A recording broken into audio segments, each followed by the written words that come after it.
Chers auditeurs de Reba FM, bonjour. Nous sommes le vendredi 5 avril. J'espère que les prières d'aujourd'hui nous apporteront un peu plus de sérénité. La peur s'installe en nous, dans les maisons, dans les quartiers, sur les places publiques. Chaque jour apporte son lot d'arrestations. Hier matin, je vous ai parlé de Saleh Assouman, de Nazra Sedassan. Hier après-midi, hier soir, nous avons appris l'arrestation de Mahmoud Tajidine et de Houria Hussein Cheksolé, épouse du docteur Ahmed. Il y a de quoi avoir peur parce que c'est tellement inhabituel.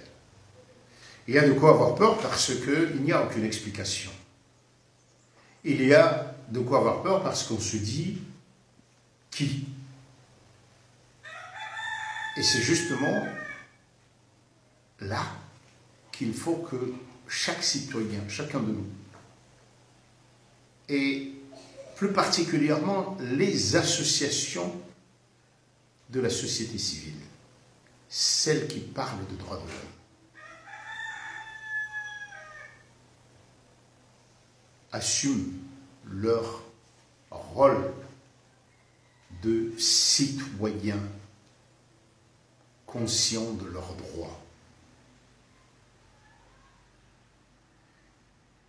Avant de parler de ce que nous pouvons faire, nous devons faire, je m'adresse au gouvernement. Le silence ne joue pas en faveur du gouvernement, au contraire. Peut-être qu'on veut instiller la peur, mais la peur n'avantage pas les dirigeants. D'abord, cela multiplie les rumeurs, souvent infondées, les exagérations. Ce matin, on m'a parlé d'un colonel arrêté.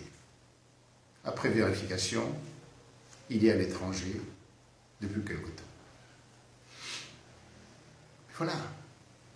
Il suffit qu'on dise ça pour que des gens se disent voilà ce qui arrive et des inimitiés peuvent naître. Les gens ne sont plus dans le même village qu'avant. Quelqu'un peut entendre cette information-là, partir à l'étranger et garder ça à l'esprit comme si c'était quelque chose d'avéré. Mais aussi parce que la peur non raisonnée est source, souvent, d'affrontements inconsidérés. Le gouvernement a le devoir d'éclairer, et éclairer, c'est dire ce qui se passe. Parce que le citoyen doit se sentir protégé. Or, si le gouvernement n'éclaire pas, n'informe pas, qu'est-ce qui se passe? C'est une situation propice à toutes les manipulations. Oui, je vais vous donner un exemple. On nous dit que quand des gens sont entrés à la prison de Moroni, ont pénétré à la prison de Moroni pour faire évader le commandant Faisal, des prisonniers de droit commun ont fui. Mais pourquoi ne pas le dire? Pourquoi garder la population dans l'appréhension, dans la peur même pour certains, parce qu'ils se disent Mafoura et d'autres sont à l'extérieur. Est-ce vrai? En quoi dire cela, et cela serait dit dans n'importe quel pays? En quoi dire qu'il y a une évasion de droit commun? Aidez-nous. En quoi cela serait un problème? C'est vrai, on nous rapporte à EBA-FM qu'on voit des gens, des agents de sécurité chasser des citoyens, etc. Est-ce que c'est légal ou pas légal? Mais dites-le. Mais dites-le. Il n'y a aucun secret à garder qui soit utile pour qui que ce soit. À moins que vous vouliez jouer de ça ITIS sur place. Mais le ITIS ne favorise pas le gouvernement. ITIS, c'est une chape de plomb de l'obscurité sur tout le monde, nous tous. Et c'est là où je viens aux organisations de la société civile, à nous, citoyens. Le combat pour l'état de droit, ce n'est pas quand il y a des élections. C'est au quotidien. Nous n'avons pas à jouer les politiciens, à donner des points ici ou là. Chacun le fera dans ses activités politiques. Nous n'avons pas, quand il y a instruction, à demander à ce que le secret de l'instruction soit levé. Mais nous avons le devoir d'exiger que les procédures soient respectées pour tout le monde. Pour celui qui est soupçonné de coup d'État, celui qui est soupçonné d'avoir volé un poulet, et ainsi de suite. Parce que c'est ça aussi le droit. Les procédures sont là pour protéger le citoyen contre l'abus de tous les pouvoirs. Et c'est ce qui est regrettable, c'est que nous ne disons rien. Si on veut évoluer vers l'état de droit, il ne suffit pas simplement de condamner de manière générale les abus. Il faut les suivre de près.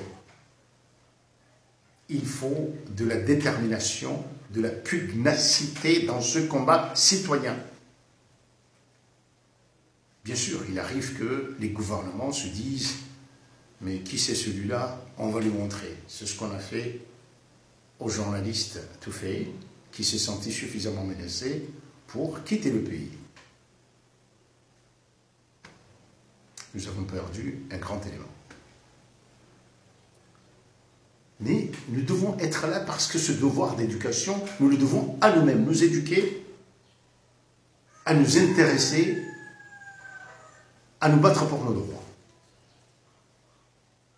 Pacifiquement, sereinement, mais exiger que le droit soit respecté. Parce que même le juge qui a eu son diplôme, qui a été nommé juge, même l'officier de gendarmerie, parlons pas du ministre. La procédure, le respect du droit, ça s'apprend dans la pratique. Ce n'est pas une question de diplôme. Dans tous les pays, c'est un combat de tous les jours, c'est un dialogue, c'est des affrontements, c'est dans la jurisprudence. Alors, il ne faut pas avoir peur de dire, est-ce que pour tel individu qui a tué 30 personnes, que je veux peut-être voir condamné, moi, mais est-ce que la procédure a été respectée? Il ne faut pas avoir peur d'être suspecté de sympathie pour tel ou tel ou tel quand nous exigeons que la procédure soit respectée. Il faut que nous luttions contre ce discours qui soumet tout à la politique. Avant-hier, il se passait ceci, rien n'a été respecté, pourquoi vouloir? Parce que nous voulons que ceux qui viennent après nous et nous voulons voir un progrès social. Nous voulons voir une civilisation comorienne, c'est-à-dire que nous soyons des citoyens dans la cité des civils, que sachions arbitrer, nous entendre, nous retrouver après. Et pas faire de l'affrontement et du piétinement des lois une partie, une composante de l'ADN comorien. Savez-vous que quand on parle de sultans batailleurs, ce n'est pas vrai que tout le monde se battait. Ces sultans-là, ils envoyaient des guerriers, un certain nombre, ils se battaient, et quand on avait gagné, celui qui avait gagné, comme ça épargnait la population. Déjà. Je reviens.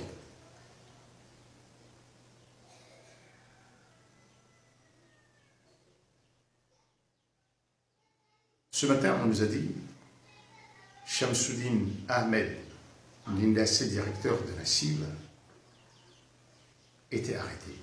Nous avons publié, on l'a relâché, c'est une très bonne chose. Mais quand on entend quelque chose comme ça, nous, citoyens, notre rôle n'est pas de dire est-ce qu'il est coupable ou pas. De toute façon, ça n'est pas notre rôle. Que la justice soit vérolée ou pas. Puisque de toute façon, on ne le jugera pas. Jamais. Mais c'est que fera qu'un jour, celui que nous connaissons, que nous apprécions ou pas, soit jugé, je dirais un peu mieux, c'est terrible, mais c'est comme ça qu'il faut dire, c'est si nous autres, nous combattons chaque jour pour le droit. C'est très facile de dire, c'est fini, c'est pourri, pauvre pays, et alors? Serons-nous là comme des parasites à profiter des combats des autres peuples? Mais ils ont combattu terriblement, ces gens-là, qui ont aujourd'hui un minimum de droits. Vous savez, l'ANC à l'Afrique du Sud, c'était une partie de 106 ans. Et des fois, on désespère. Je suis allé en Afrique du Sud, commencé à aller dans les années 80. Et bien, même des gens qui sont au gouvernement aujourd'hui, certains d'entre eux désespérés. Et pour la plupart, c'était un combat pacifique. Il y a eu, bien sûr, des gens qui en sont morts. Mais les plus courageux d'entre eux, et souvent les courageuses, c'était les femmes d'ailleurs, allaient dans les tribunaux tous les jours. Exiger que tel ou tel soit respecté. Je ne veux pas être plus long. Nous avons le devoir de travailler aujourd'hui pour que nous puissions nous réconcilier demain. Cela ne se fera pas si ce combat est laissé aux seuls politiques, à ceux qui ne pensent qu'à leur ministère, à leurs indemnités, à l'essence gratuite de leur voiture.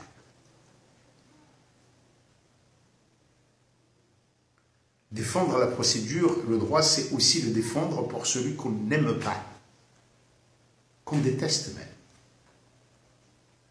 qui nous a fait du mal. Mais la situation est très grave aujourd'hui. Dire ça, ça n'est pas diminuer la responsabilité de ce que fait le gouvernement, au contraire. Je ne sais pas ce que dit le droit. S'il était juste, par exemple, hier, de amener Houria ailleurs pour fouiller la maison quand elle n'était pas là. Je ne sais pas, même si son père était là. Mais ce sont des choses auxquelles nous devons nous intéresser, nous. Poser des questions. Demander la lumière. Vous avez vu, de plus en plus, quand les gens sont arrêtés, il se passe énormément de temps avant de le savoir. À moins qu'on le sache incidemment, à moins que, comme à Reba FM, il y a des gens qui me disent, voilà, rapidement. Pourquoi? Parce que les familles n'y croient pas, ils sont estomaqués, ils se disent, mais ce n'est pas vrai, c'est un mauvais rêve. Je vais me réveiller, c'est un cauchemar, je vais me réveiller et me rendre compte que la personne n'est pas là. Donc, ils attendent. Mais c'est aussi la peur. Alors, nous ne devons pas permettre que la peur s'installe dans ce pays. À demain.